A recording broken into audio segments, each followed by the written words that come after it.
Hello दोस्तों, कैसे हो? आई होप सभी बढ़िया होंगे एंड प्रैक्टिस अच्छे से कर रहे होंगे स्टैंडर्ड होस्टिंग की।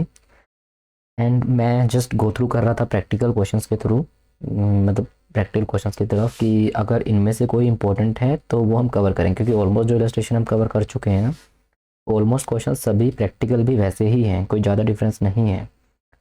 सो बट मेरे को क्वेश्चन नंबर 3 दिखा है जो कि मुझे लगता है कि इंपॉर्टेंट है, क्योंकि इसमें कुछ मिसिंग फिगर्स का कंसेप्ट है। तो अगर आप सीएमए के स्टूडेंट्स हैं तो आपके लिए तो इम्पोर्टेंट है, बहुत ज़्यादा इम्पोर्टेंट है, क्योंकि सीएमए में तो ये क्वेश्चंस ऐसे तो बहुत आते हैं। प्लस अगर आप सीए इंटर के स्टूडेंट हैं, पूरा पूरा चांस रहता है कि आपके एग्ज़ाम में भी ये क्वेश्चन देखने को आपको मिल जाएगा। तो ज़्यादातर नहीं देखने को मिलता है, ज़्यादातर आपके सीए इंटर में जितना देखा है कि कॉम्बिनेशंस का क्वेश्चन मिलता है, variable, fixed and material combination का। बट अगर क्वेश्चन आया, बाई चांस आ गया, तो ये दिक्कत करेगा। और अगर आपकी कंसेप्ट की क्लैरिटी है, अगर आपके फॉर्मूलाज वगैरह सब कंसेप्ट क्लियर हैं, तो इनको सॉल्व करने में ज़्यादा प्रॉब्लम नहीं होती। और सबसे ज़्यादा मेरे को लगता है कि जो इंटरेस्टिंग क्वेश्चन है वो यही हैं। चलिए देखते हैं क्वेश्चन नंबर 3। ये ICAI के स्टडी मटेरियल में है एंड पेज नंबर मैं बता दूं आपको 13.55। देखिए, Gap Limited operate a system of standard costing in respect of one of the product which is manufactured within a single cost centre. Following are the details. हमें कुछ detail दी हुई है, बस्ती data. Material A, material B, A लगना है 60/40, total input 100, 20 का loss and output आएगा 80। हमें यहाँ पे प्राइस भी दिया हुआ है, दोनों का अमाउंट भी दिया हुआ है, मतलब सब कुछ दिया हुआ है। एक्चुअल डेटा, एक्चुअल कह रहा है कि एक्चुअल जो आउटपुट हुई वो ये 80 यूनिट्स की। ओके, नेक्स्ट बोलता है material A and material B जो कंज्यूम हुआ उसकी क्वांटिटी ए की 70 और इसका प्राइस नहीं दिया हुआ। बी का क्वांटिटी नहीं दिया हुआ लेकिन प्राइस दे दिया है। और साथ में इन्होंने बोला कि जो प्राइस वेरिएंस है वो 105 का एडवर्स, कॉस्ट वेरिएंस जो है वो 275 का एडवर्स, ये हमें निकाल के दिया हुआ है। क्वेश्चन बोल रहा है आप कैलकुलेट करो actual price of A, quantity of B, price variance, usage variance, mix variance, sub usage variance. Sub usage variance मतलब यील्ड वेरिएंस। तो यील्ड वेरिएंस को हम सब यूसेज वेरिएंस भी बोल देते हैं। तो हम इसमें ये डेटा फाइंड आउट करना है। तो पहले आप वीडियो पॉज करके, मैं आपको हिंट देता हूँ कि सबसे पहले आप कॉस्ट वेरिएंस के थ्रू जो है निकाल सकते हैं वैल्यू। कैसे निकाल सकते हैं आप एक बार ट्राई करके देखिए, वीडियो पॉज करके आप ट्राई करके देखिए। और अगर नहीं बनता है इन केस तो फिर हम साथ में करेंगे। चलिए, मैं मान के चल रहा हूँ कि आपने ट्राई किया होगा, अगर नहीं भी किया है तो फिर तो हम साथ में कर ही रहे हैं। Question number 3, but I think कि आपको ट्राई करना चाहिए तभी कंसेप्ट की क्लियरिटी आएगी। देखिए, question number 3, ICAI study met.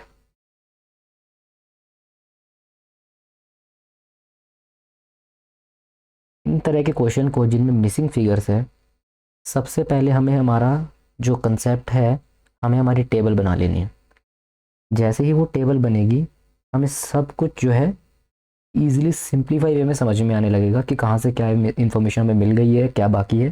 देखिए, पहले हम कॉलम बनाएंगे material, then standard, standard quantity, standard weight and standard amount, then actual, actual quantity, actual rate and actual amount. Since question ने हमसे mix variance and yield variance भी मांगा है, तो हम एक कॉलम और बना लेंगे रिवाइज स्टैंडर्ड क्वांटिटी का।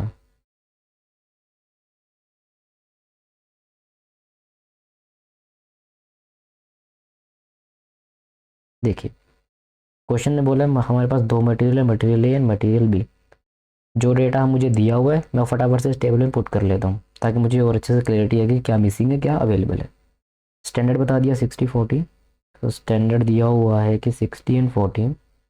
रेट भी दिया हुआ है 20/30, 20 and 30। एंड कमाल की बात है, अमाउंट भी निकाल के दिया हुआ है 1200 और 1200।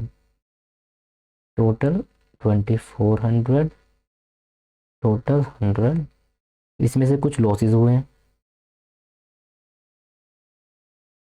कैसे पता, ये देखो 20 का लॉस 80 का आउटपुट, सो 20 का लॉस एंड आउटपुट इज 80। अब एक बात याद रखिएगा, अगर यहाँ पे आउटपुट 80 है स्टैंडर्ड में, तो एक्चुअल में आउटपुट भी 80 ही होना चाहिए।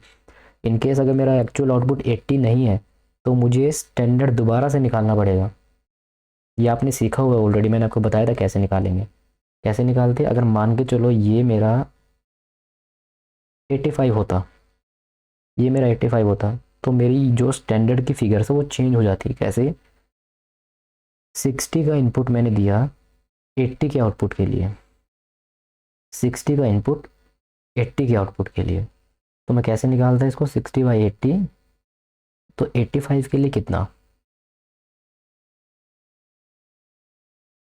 तो वैल्यू आती 63.75, तो मेरा स्टैंडर्ड बनता फिर 63.75। तो इस तरीके से हमें स्टैंडर्ड भी कई बार निकालना पड़ता है, हमारा आउटपुट दोनों में सेम होना चाहिए। ये वाला आउटपुट, एक्चुअल आउटपुट और स्टैंडर्ड आउटपुट दोनों सेम होना चाहिए। सेम नहीं है तो फिर मुझे रिवाइज स्टैंडर्ड क्वांटिटी, सॉरी जो स्टैंडर्ड है वो मुझे दोबारा से बनाना पड़ेगा। फिर क्वेश्चन क्या बोल रहा है कि एक्चुअल आउटपुट भी 80 यूनिट्स का हुआ, तो एक्चुअल भी 80 हुआ, तो उधर भी 80 इधर भी 80, मतलब सेम है। अब मुझे दोबारा से स्टैंडर्ड निकालने की रिक्वायरमेंट नहीं है। क्वेश्चन बोलता है कि ए की जो क्वांटिटी है वो 70 है, 70, एंड बी का सिर्फ प्राइस दिया हुआ है 30। उसके अलावा इसमें कुछ भी डाटा और नहीं दिया हुआ है। उसके बाद हमें बोला हुआ है कि मटेरियल प्राइस वेरिएंस,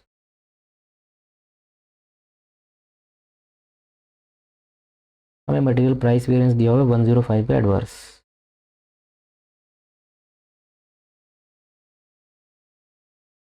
एंड हमें एक चीज़ और दी हुई है, मटेरियल कॉस्ट वेरिएंस,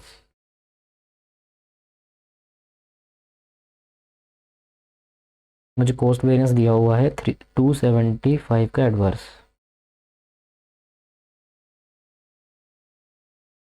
इसके अलावा मुझे कोई भी मतलब इसके अलावा मुझे एडिशन में कोई और इन्फॉर्मेशन नहीं दी गई है। देखिए, बताइए अब इसको स्टार्ट कहाँ से करें, ये मेरे को डाटा दिया हुआ है बस। अगर मैं मटेरियल कॉस्ट वेरिएंस से स्टार्ट करूँ, देखो इसकी कोई रिकवर्ड अमाउंट नहीं होती, तो ये भी 2400 आएगा। यहाँ पे कोई लॉस होगा तो उसकी वैल्यू भी नील होगी। कॉस्ट वेरिएंस का फॉर्मूला क्या होता है, स्टैंडर्ड माइनस एक्चुअल। क्वेश्चन में मुझे स्टैंडर्ड कॉस्ट का टोटल दिया हुआ है, तो मैं यहाँ से एक्चुअल कॉस्ट निकाल सकता हूँ, और ये हमारी अभी तक वर्किंग चल रही है पूरी।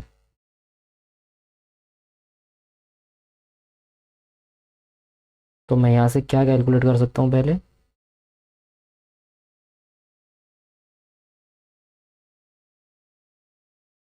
Calculation of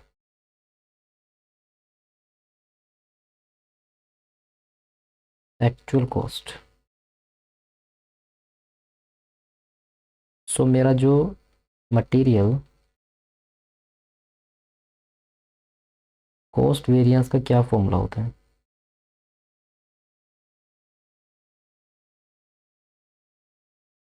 standard cost minus actual cost. मुझे क्वेश्चन में कहा है कि कॉस्ट वेरिएंस है 275 एडवर्स, मतलब 275 नेगेटिव। क्वेश्चन ने दी है स्टैंडर्ड कॉस्ट 2500, बट मेरे पास एक्चुअल कॉस्ट नहीं है, तो यहाँ से सिंपली निकल जाएगी अब -275 -2400 is equal to minus actual cost.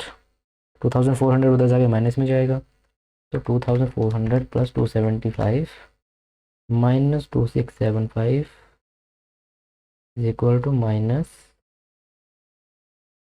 Actual cost. तो एक्चुअल कॉस्ट कितनी आएगी अब, 2675।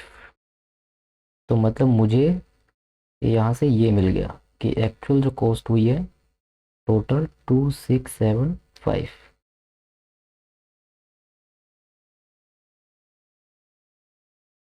सेम यही वैल्यू ऊपर जाएगी क्योंकि बीच में लॉस की कोई माइनस की कोई वैल्यू माइनस हम नहीं करते हैं। अब क्या निकाल सकते हैं हम यहाँ से? अब हमें क्वेश्चन में दिया हुआ है प्राइस वेरिएंस। प्राइस वेरिएंस से क्या निकलता है? प्राइस का difference, standard price minus actual price. क्या निकाल सकते हैं? बिल्कुल निकाल सकते हैं। यहाँ से क्या निकलेगा? ए का रेट। कैसे पता? ये देखो, ये 30 है बी का और ये 30 है। 30 माइनस 30 ज़ीरो। तो इसका मतलब बी का मेरा प्राइस का कोई भी डिफरेंस नहीं आना। तो जो भी मेरा प्राइस वेरिएंस है वो है ए के लिए। तो अगर मेरे को सिंगल ए का प्राइस वेरिएंस 105 पे एडवाइस दिया हुआ है और मेरे को ए का स्टैंडर्ड रेट भी दिया हुआ है, तो क्या मैं एक्चुअल रेट नहीं निकाल सकता? बिल्कुल निकाल सकता हूँ। कैसे? देखिए,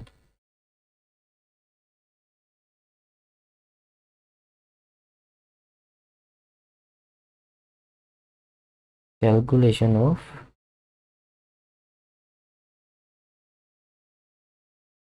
actual price of A.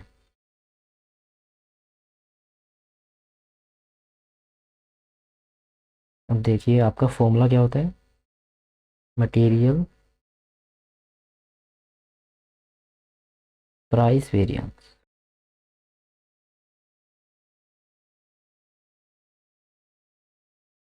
Standard price minus actual price into actual quantity.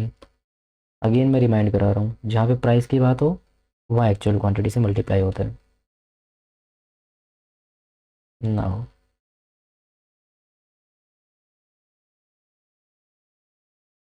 हम ए का कैसे निकालेंगे? स्टैंडर्ड प्राइस ए का 20, एक्चुअल प्राइस हमें दिया नहीं हुआ। क्या हमें एक्चुअल क्वांटिटी दी? Actual quantity 70। नाउ बी के लिए क्या बी का स्टैंडर्ड प्राइस 30, एक्चुअल भी दिया हुआ है वो है 30, लेकिन बी की क्वांटिटी नहीं दी हुई। बी की क्वांटिटी नहीं दी हुई तो मैं मल्टीप्लाई किससे करूँ? देखिए, अगर यहाँ पे जो ये 30 और 30 के दो रेट दिए हुए हैं, अगर इन दोनों रेट में कुछ भी डिफरेंस होता, मान लीजिए एक 30 होता और एक 31 होता, 1 रुपीज़ का डिफरेंस होता, तो ये फॉर्मूला जो प्राइस वेरिएंस का है ये मैं लगा ही नहीं पाता। क्यों नहीं लगा पाता? क्योंकि फिर मुझे एक्चुअल क्वांटिटी नहीं पता ना। यहाँ पे एक्चुअल क्वांटिटी, अगर मेरा बी में कोई डिफरेंस होता तो मैं एक्चुअल क्वांटिटी कहाँ से लाता? तो क्वेश्चन ने भी जानबूझ के ये किया हुआ है कि इन दोनों का रेट सेम जानबूझ के किया हुआ है। अगर ये सेम नहीं होता तो मुझे एक्चुअल क्वांटिटी चाहिए होती, और इन केस अगर मुझे एक्चुअल क्वांटिटी चाहिए होती तो फिर इस फॉर्मूले से मैं दो चीज़ें कैसे निकाल पाता? एक तो मैं एक्चुअल प्राइस भी निकालना चाह रहा हूँ ए का, और एक मैं एक्चुअल एक्चुअल क्वांटिटी भी निकालना चाह रहा हूँ मैं बी की। तो दोनों चीज़ें कैसे निकालता? तो ये फॉर्मूला नहीं लग सकता था। तो इसीलिए तो इसीलिए अगर ये रेट का कुछ डिफरेंस होता बी के अंदर, दोनों 30 नहीं होते, तो उस केस में क्वेश्चन मुझे दूसरा कोई फॉर्मूला देता या दूसरा कोई हिंट देता, दूसरी कोई वैल्यू देता, जिसके बेस पे मैं पहले कोई एक वैल्यू इन दोनों में से निकाल पाता। सिंस 30 माइनस 30 ज़ीरो होता है, तो एक्चुअल क्वांटिटी कुछ भी होती, आंसर अल्टीमेटली ज़ीरो ही आता। तो देखा जाए तो जो ये प्राइस का जो वेरिएंस का जो डिफरेंस दिया हुआ है क्वेश्चन में, वो कंप्लीटली ए के लिए है क्योंकि बी का तो ज़ीरो है। देखिए,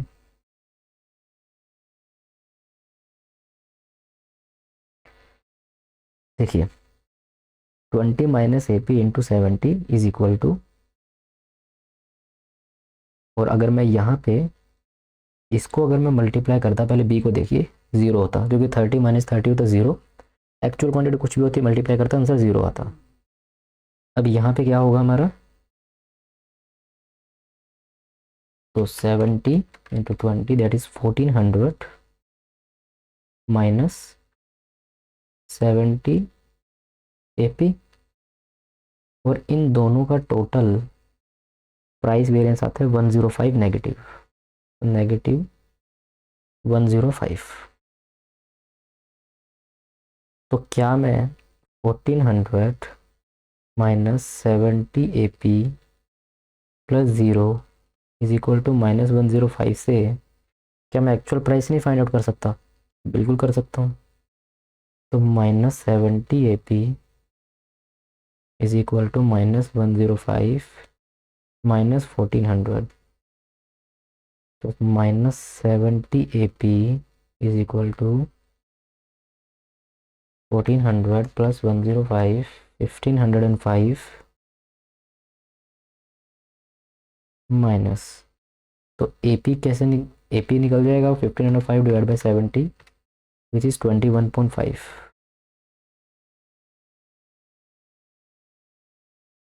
यहाँ तक किसी को डाउट नहीं होना चाहिए। तो मैंने प्राइस वेरिएंस यूज़ किया और मैंने मेरा कॉस्ट वेरिएंस यूज़ किया।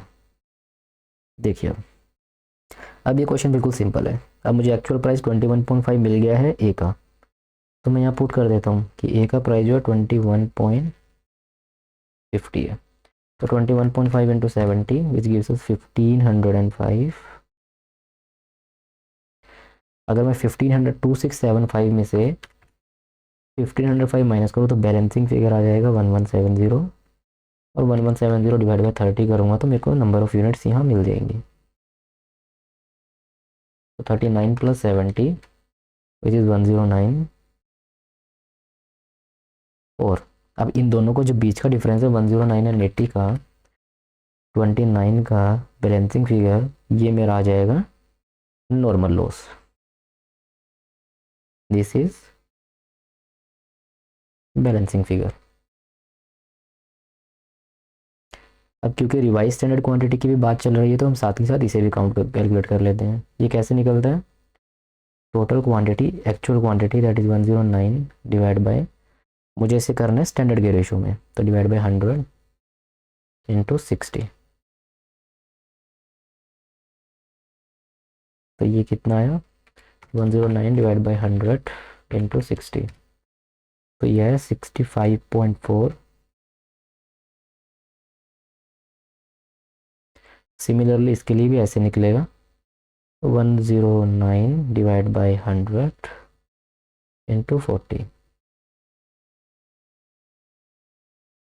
That is 43.6।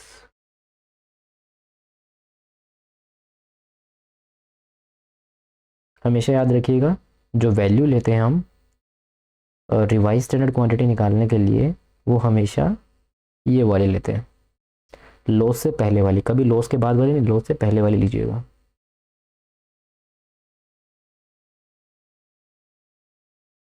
इसको मैं डिलीट कर देता हूँ क्योंकि ये सिर्फ कंसेप्ट समझाने के लिए था। इसे आप सिंपल कैलकुलेटर पे भी कर सकते हैं, ऐसा इसका कोई वर्किंग बनाने की रिक्वायरमेंट नहीं है। 65.4 plus 43.6 that is 109। Now this question becomes very much basic. अब आपको इसमें सिंपल जो बातें पूछी हुई हैं सिर्फ उनका सॉल्यूशन आपको देना है, जो कि बहुत ही अब सिंपल रहेगा। कैसे देखिए, अब ये ऊपर हमारी वर्किंग थी पूरी, नाउ सॉल्यूशन। देखिए क्वेश्चन ने क्या मांगा हुआ आपसे। क्वेश्चन बोलता है एक्चुअल प्राइस ऑफ ए, तो एक्चुअल प्राइस ऑफ ए, तो ए का एक्चुअल प्राइस हमने अभी कैलकुलेट किया था 21.5। नाउ सेकंड क्वेश्चन बोलता है कि actual quantity of B, actual quantity of B, क्या बताएं बी की एक्चुअल क्वांटिटी 39।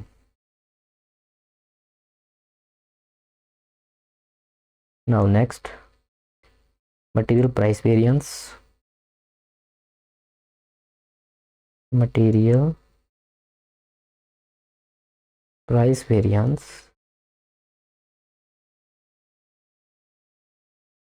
वैसे तो क्वेश्चन ने मटेरियल प्राइस वेरिएंस हमें निकाल के दिया हुआ था, दैट वाज 105 का एडवर्स, बट सिंस क्वेश्चन की रिक्वायरमेंट है तो हम इसे दोबारा कैलकुलेट कर देंगे। तो मटेरियल प्राइस वेरिएंस का फॉर्मूला क्या होता है? Standard price minus actual price into actual quantity, and a quick reminder, actual price always multiply with actual quantity. In case of price variance, always multiply with actual quantity. Now for A and for B, what was the standard price? That is 20 and 30. 20, 30, and I know the 30 is for 30 is actual price as well, and 39 quantity थी 20 and 21.5. 21.5 into 70. So 20 minus 21.5 into 70, that is 105 adverse, and it comes to 0. So total 105 adverse. Next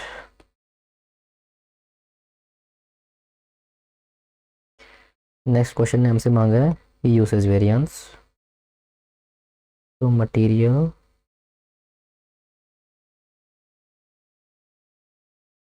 usage variance, इसका क्या formula होता है हमारा usage variance का? Standard quantity minus actual quantity into standard rate. So for A and for B, what is the standard quantity? 60 and 40. 60 and 40. And what is the actual quantity? 70 and 39. And standard rate was 20 and 30.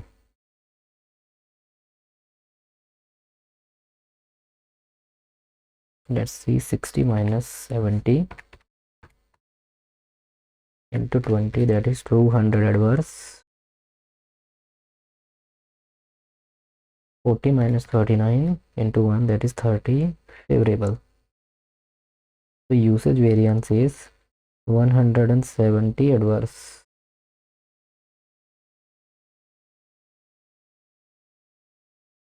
Now next is mix variance.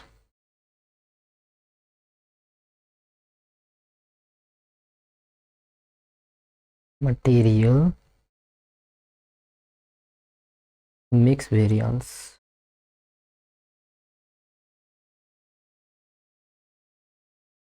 तो इसका क्या formula है हमारे पास? Revise standard quantity minus actual quantity into standard rate. So for A and B, so what is the revised standard quantity? 65.4 and 43.6.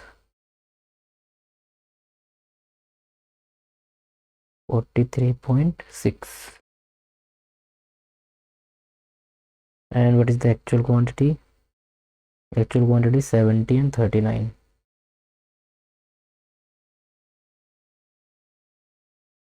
And what is the standard rate? Is 20 and 30.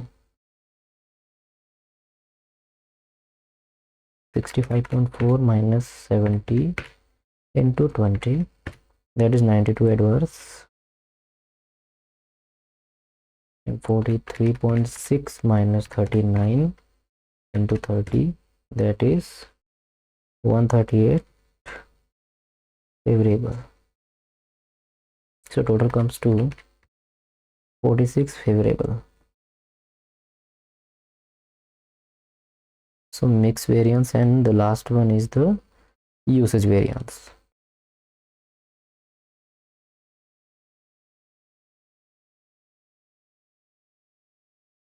Sorry, not usage, yield variance.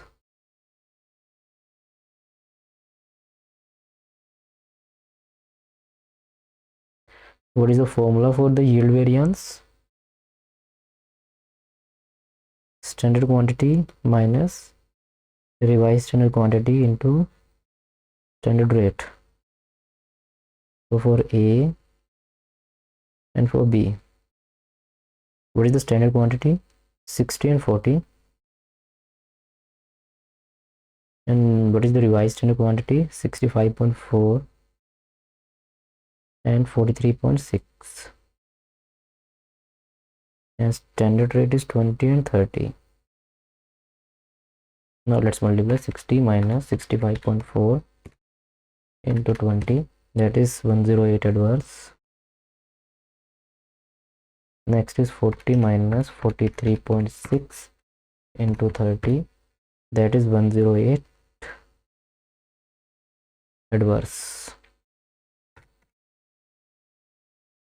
108 and 60 minus 65.4 into 20, 108. So 108 and 108, that is 216 adverse.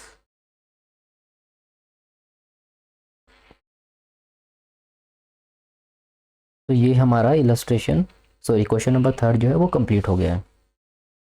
तो इसमें सिर्फ और सिर्फ missing values की जो बात थी, सबसे पहले आपको जो है वो कॉस्ट वेरिएंस को यूज़ किया, उसके बाद हमने यूज़ किया प्राइस वेरिएंस को। उसके बाद आपने देखा कैसे ये टेबल बनाने से ही सिर्फ कितना चीज़ें हैं, मतलब हमें क्लियर हो जाती हैं कि कौन सी वैल्यू मिसिंग है, कौन सा डाटा कहाँ पे है।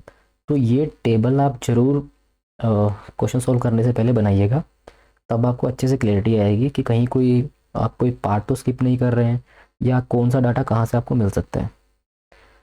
चलिए, अगर आपको लगता है कि इसके अलावा कोई और न्यूमेरिकल जिसकी आपको चाहिए वीडियो चाहिए, या जो आपको समझ में नहीं आ रहा, तो आप मेरे को कमेंट में उस इलस्ट्रेशन का जो है रेफरेंस या क्वेश्चन का रेफरेंस दे सकते हैं। सो टिल देन अच्छे से पढ़ते रहिए, एंड एग्ज़ाम के बाद तो आपको पता ही है, फिर मज़े मज़े। जिसने भी ये बोला वो झूठी बोले, लेकिन हाँ, एग्ज़ाम के बाद जो लाइफस्टाइल है वो आपका कम्प्लीटली चेंज हो जाएगा। सो अभी जितनी मेहनत करनी है आपको, वो आप कर लीजिए। उसके बाद जो है आप, ऐसा नहीं है कि उसके बाद मेहनत नहीं है, मेहनत उसके बाद भी रहने वाली है, बट ये आपके माइंड से मतलब ये प्रेशर उतर जाएगा कि आपके पास अब सोर्स रह जाएगा करने का। तो जो आप ये डिग्री कर रहे हैं सीए या सीएमए, इतनी वैल्यूएबल है कि आपको ईजिली जितना आप एक्सपेक्ट कर रहे हैं उतना आपको दे सकती है। हाँ, इनिशियल ईयर्स में हो सकता है कुछ स्ट्रगल रहे, बट आफ्टर 1-2 ईयर्स का एक्सपीरियंस के बाद जो आप एक्सपेक्टेशन कर रहे हैं, हो सकता है उससे भी आपको अच्छी ही मिलेगी। सो अब भी जितनी मेहनत करनी है आप कर लीजिए, ठीक है। बाद में टाइम नहीं होता ना चीज़ों को सीखने का, ना कुछ। तो अभी जितना है आप सीख लीजिए, और हाँ, कोशिश कीजिए जितना जल्दी हो सके उतनी जल्दी आप एग्ज़ाम क्लियर करें अपना। जितना जल्दी क्लियर होगा उतना जल्दी आपका आगे आगे एक्सपीरियंस काउंट होगा, उतनी जल्दी आपका एक्सपीरियंस स्टार्ट होगा, उतना जल्दी आप अर्निंग स्टार्ट करेंगे। तो मैं तो बस आपको इतना ही बोल सकता हूँ कि फोकस ऑन योर स्टडीज़। ये टाइम वापस नहीं आएगा, ठीक है। देखिए, मेरी आदत नहीं है, मैं मोटिवेशन वगैरह ये सब नहीं देता हूँ, बट जो मैंने रियल लाइफ में देखा है, मैं उसके अकॉर्डिंग ही आपको बोल रहा हूँ, ठीक है। जब आप कमाने लगोगे, जब आपके पास अच्छा खासा अर्निंग का सोर्स होगा, जो दोस्त गए हैं वो भी वापस आ जाएंगे, मैं आपको ये भी बता देता हूँ। तो ये मत सोचिए कि मैं स्टडी कर रहा हूँ तो मैं अभी अकेला हूँ, या मेरा कोई दोस्त नहीं है, या मैं एक कमरे में बंद होके पढ़ रहा हूँ। ये भी एक लाइफ का पार्ट है, इसे भी इंजॉय कीजिए, और आराम से अपने सिर्फ स्टडीज़ पे ध्यान दीजिए। कोई टेंशन लेने की कोई रिक्वायरमेंट नहीं है, ठीक है। अगर किसी का बाई चांस, मैं बोलता हूँ, अगर बाई चांस किसी का कोई अटैम्प्ट भी लगा है, तो ज़्यादा सोचने का नहीं। अटैम्प्ट का मैं बताता हूँ आपको, सिर्फ कैंपस तक मैटर करेगा, उसके बाद कहीं अटैम्प्ट वैम्प्ट कुछ मैटर नहीं करता है। मैटर करेगी तो आपकी नॉलेज। और हाँ, वैसे भी आप प्रोफेशनल कोर्स कर रहे हैं, तो इतना श्योरिटी है कि क्वालिफाई करने के बाद अच्छी प्लेसमेंट मिल जाएगी। सो सभी को best of luck for exams, और पढ़ते रहिए। और अगर आपको कहीं भी कोई डाउट आ रहा है, तो आप मेरे को यहाँ पे कमेंट में नीचे उसका क्वेश्चन का रेफरेंस, या आप डायरेक्ट मुझे डीएम भी कर सकते हैं अपने क्वेश्चन का स्क्रीनशॉट शेयर करके। I will definitely try to answer your questions. So आज के लिए बहुत मोटिवेशन दे दिया मैंने, बट मेरी आदत नहीं है ऐसा मोटिवेशन वगैरह देने की। बट जो एक्चुअली में मैं भी इस फेज से गुजरा हूँ, तो मुझे भी कभी ऐसा फील हुआ था, बट जब आप क्वालिफाई कर जाएंगे तो रियलिटी बिल्कुल चेंज हो जाएगी।